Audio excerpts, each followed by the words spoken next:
3-4 minute की। गौहर साहब। बिस्मिल्लाहिर्रहमानिर्रहीम। जनाब स्पीकर, आपको माइक। जनाब स्पीकर, अगरचे पेट्रोलियम मिनिस्टर ने जुलेखा की सारी किताब खत्म ही कर दी, पर अवाम को ये नहीं बताया कि इतनी प्राइस क्यों बढ़ाई है। जुलेखा की किताब सारी पढ़ ली, पर अवाम को जवाब नहीं दे सका सिर्फ 30 सेकंड का कि इतनी प्राइस दुनिया के बरक्स आपने क्यों बढ़ाई है। इस ईवान में बैठने वाले हम में से हर एक का ये आईनी जिम्मेदारी है, ये फर्ज है कि अवाम के साथ महंगाई के मसले को अवामी समझ करके हम बहस करें। वो सियासी मसाइल नहीं है, उस पर टैक्स बचाना नहीं होता। जनाब स्पीकर, अवाम को अपनी जिंदगी की पड़ी है, ये टैक्स बचाने का वक्त नहीं है। ये अवाम को जवाब दे है, ये बताएं अवाम को। सारी दुनिया में हमें एहसास है इस बात का। आईन ये जिम्मेदारी हमें देता है जनाब स्पीकर कि अवाम की वेल बीइंग ही हमारी जिम्मेदारी है। उसी के लिए हम यहाँ बैठे हैं, उन्हीं की टैक्स से हम तनख्वाहें लेते हैं और हम उनको जवाबदेह हैं और इनकी बेहतरी के लिए काम करें। बताएं, हमें एहसास है जंगें जब दुनिया में छिड़ती है तो सारी दुनिया इफेक्ट होती है। हम खत्ते के सारे इस जंग का हमें एहसास है। दुनिया के 96 कंट्रीज में जनाब स्पीकर प्राइस में रद्दोबदल हुआ है, लेकिन वियतनाम के बाद सबसे ज्यादा प्राइस आपने बढ़ाई है। अवाम को एक चीज याद रखो, नाइजीरिया से भी ज्यादा टैक्स आपने बढ़ाई है। अवाम को आपको वोट न देने की सजा मत देना, प्लीज अवाम को सजा मत देना। आप अवाम को और क्या सजा देंगे? अपना जिहाज उड़ाने के लिए आपने उन पे गोबर टैक्स तक लगा दिया, और चाहिए कुछ? दुनिया का पहला मुल्क आप बन गए। हम मुतालबा करते हैं, आप बताएं।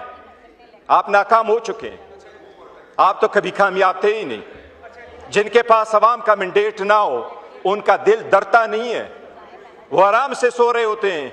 मैं कल एक फेडरल मिनिस्टर का मैं नाम नहीं लेना चाह रहा था, कल वो जिस शान और शौकत से जा रहा था, मुझे दुख हुआ है। जब अवाम को इतनी उनकी तकलीफ है कि वो बाइक से साइकिल पे आए, वो कौन मिनिस्टर होगा जो 10-10 गाड़ियों में जाता है?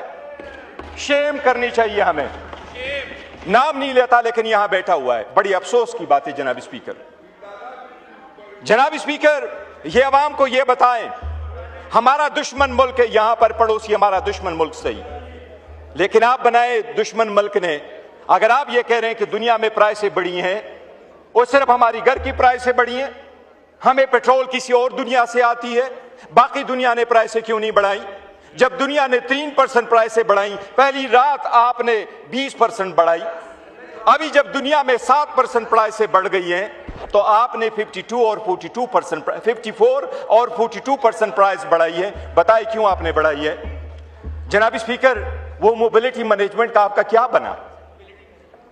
मैनेजमेंट की यस, आप पॉइंट्स नोट कर ले, बिल्कुल जवाब दे। जनाब स्पीकर, अवाम आवाज पूछना चाह रही है, चूल्हे बिचारों के नहीं रहे। हम करोड़ों की गाड़ियां ले रहे हैं। मैंने हमेशा से आपको कहा है कि प्लीज कुछ करो, इवन इस हाउस की प्राइस जो एक्सपेंसेस है उसको कम करो। ऑस्टेरिटी होती है, यही होता है रियासत मदीना, यही होते हैं मुसलमानों की हुकूमत, यही है जिसके नीचे हम, इसके तले नीचे हम बैठे हैं। यही वो अल्लामा क़ाइद आज़म था जिसने ये कहा था कि मेरी लाइफ ऐसी गुजरेगी जो आम पाकिस्तानी की लाइफ गुजरेगी। आप आवाम को जवाब दें, आप आवाम को बताएं, आपकी ऑस्टेरिटी प्लान कहां आवाम में चढ़ गई? आप आवाम को ऑस्टेरिटी प्लान का नहीं बता सके। आप आवाम को बताएं, अगर ऐसा ही है तो बोले उठ के बताएं।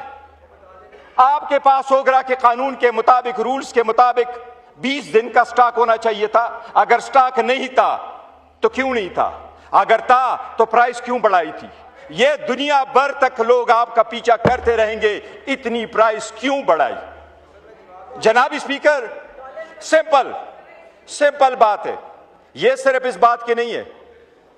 एक चीज मोबिलिटी का आया, मोबिलिटी करेगी।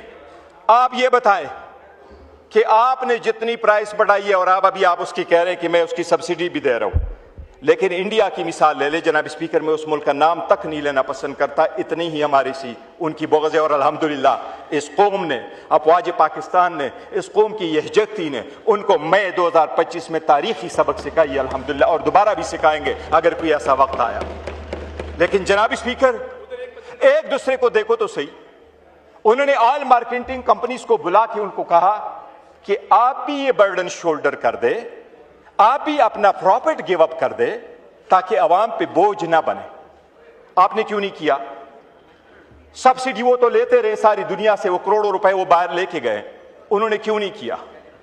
आप उनको क्यों शोल्डर नहीं कर सकते? जो अवाम कर रही है, बाइक से साइकिल पे आ गई है, तो ऑयल मार्केटिंग कंपनी क्यों नहीं कर सकती? जनाब स्पीकर, आप सब्सिडी दे रहे हैं। वजीर आजम ने रातों रात अनाउंस किया अवाम को खुश करने के लिए कि मैंने 80 रुपए कर दिया। आप बताएं, क्या आपके पास और ऑप्शंस अवेलेबल थे? बाकी दुनिया ने तो इतनी नहीं बढ़ाई है ना। तो अगर आपने 80 रुपए की प्रोजेक्ट दी है, सबसे पहली बात मैं हमेशा ये कहता हूं जनाब स्पीकर, हम कुछ भी काम करें कानून से मारवा काम न करें। वजीर आजम ने इवन कैबिनेट को भी कंसल्ट नहीं किया जो डिसीजंस किए। लेकिन जो भी आपने डिसीजन किया, आपने पेट्रोलियम डेवलपमेंट लेवी 160 रुपए है आपकी, आपने सिर्फ 80 रुपए उनको दे दिए अवाम को। आपने पूरा क्यों गिव अप नहीं कर दिया? आप क्यों नहीं डील कर सकते हैं IMF के साथ? IMF को ऑन बोर्ड ले लेते। Even if you have to withdraw from the scheme, वो हम नहीं चाहेंगे, वो आपको ज्यादा पता होगा, ज्यादा रिस्पॉन्सिबिलिटी का मुजाहरा करना चाहिए ताकि मुल्क की जो इकोनॉमिक सिचुएशन है वो खराब ना हो। लेकिन आप कब तक अवाम से मांगेंगे? पहले आप कहते हैं कर्जा उतारो, मुल्क संवारो। अवाम ने हमेशा से इस मुल्क का हेल्प कर दिया, कभी आप भी उनके चूल्हे का ख्याल रखो, ये भी आपका फर्ज है। और जो भी हुकूमत हो, चाहे ये साइड हो चाहे वो साइड हो, वो भी इसको करे। मैं वाइंड अप करूं, एक सेकंड जनाब स्पीकर, और मैं आपसे एक रिक्वेस्ट करूंगा, मैं तो वाइंड अप कर लूंगा, लेकिन जनाब स्पीकर सबको सुनना चाहिए। और मैं ये भी रिक्वेस्ट करूंगा कि इसको कल पे भी इवन ले जाए, ताकि अगर कल सेशन हो तो वो कर ले। जनाब स्पीकर, मैं हुकूमत से ये भी मुतालबा करूंगा कि फ्री ट्रांसपोर्ट आपने कर दिया, इस्लामाबाद में फ्री ट्रांसपोर्ट होगी, पंजाब में फ्री ट्रांसपोर्ट होगी। ए बादशाहाना फैसले ना किया करे। आवाम को फ्री ट्रांसपोर्ट आपने देनी है तो जिस सिस्टम के थ्रू आपने देनी है ज़रूर कर दे। आवाम को आपने जिस चीज़ से रिलीफ देनी है आपने उनको दे दी है।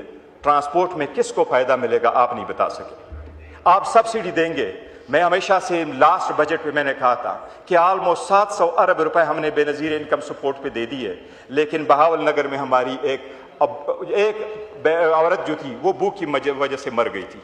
जनाब स्पीकर, आप जो ट्रकों को पैसे देंगे, कभी यह तो नहीं है कि सिर्फ अपने ट्रकों को देंगे और हमारे वालों को नहीं देंगे, सारी दुनिया PTI की है, उनको भी देना है। जनाब स्पीकर, आप सब्सिडी देते हैं तो सब्सिडी मिसयूज और अब्यूज से रोकें।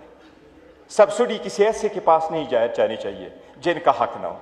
ये अवाम का पैसा है, कोई जेबों से नहीं लेके आते। तो मैं ये रिक्वेस्ट करूंगा कि आप सब्सिडी लेके आए। जनाब स्पीकर, एक और बात सरसरी में जरूर करूं, हम बड़े ख्वाह हैं कि मुल्क अच्छा रोल, एक सेकंड 30 सेकंड। जनाब स्पीकर, मैं ये भी अर्ज करूंगा, हुकूमत ने कहा हम मीडिएशन रोल प्ले कर रहे हैं। हम चाहते हैं पाकिस्तान हर फोरम पे बेहतरीन रोल प्ले करे। हम चाहते हैं कि हमारा दुनिया के सारे ममालिक के साथ, खासकर इस्लामी ममालिक के साथ बेहतरीन रोल हो। लेकिन जनाब स्पीकर, वज़रा साहिबान यहाँ बैठी हुई हैं, वज़ीर आज़म कभी इधर आए नहीं है। ये पाकिस्तान की इस हिस्ट्री का पहला वज़ीर आज़म है जो कभी इस पार्लियामान में आके उन्होंने क्वेश्चन आंसर नहीं किए। इमरान अहमद खान नियाजी था जो हर वक्त इनके क्वेश्चन लेता था और वो जवाब देता था क्योंकि वो अवामी वज़ीर आज़म था। जनाब स्पीकर, मैं इनसे ये कहूँगा कि वज़ीर आज़म से मैं इतना कहूँगा और इनके कैबिनेट को कि अवाम को, इस पार्लियामान को ज़रूर बताए आपका क्या क्या रोल है, आप क्या क्या प्ले कर रहे हैं। अवाम को इत्मीनान में ले ले। हमने हमेशा कहा है विल स्टैंड बाय पाकिस्तान, हम पाकिस्तान के लिए हैं, पाकिस्तान के इंटरेस्ट सबसे पहले हैं। जनाब स्पीकर, वो अवाम को ज़रूर बताएं कि आप क्या कुछ कर रहे हैं। शुक्रिया जनाब स्पीकर। 20 मिनट के लिए